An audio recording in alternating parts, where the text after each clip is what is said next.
You have a small s stimulus and a huge R reaction. And this is what we have to manage. We have to manage the space between the stimulus and the R, which in normal cases is everything. It's the reaction and the response. And what we want to do is have the stimulus, we want to have the pause, and then we want to have a proper response based on that.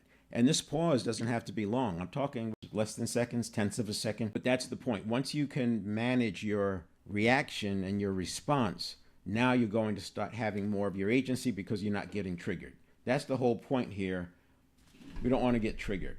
When you can avoid, and you've seen enough videos now that, social media, what have you, YouTube, news, there's so many examples, whether it's law enforcement or somebody who's threatened or someone in an unfamiliar situation or somebody whose boundaries have been crossed, their rules have been broken, and people get triggered because a broken rule could have meaning that there's imminent danger.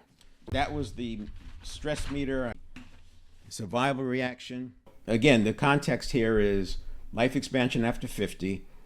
And in order to lean into that expansion and get past the limiting beliefs, we first have to figure out what's causing us to be triggered. So if you look at my content, I often talk about this zone. This is our comfort zone. And we have an upper limit and we have a lower limit. I would argue that these limits are governed by fear.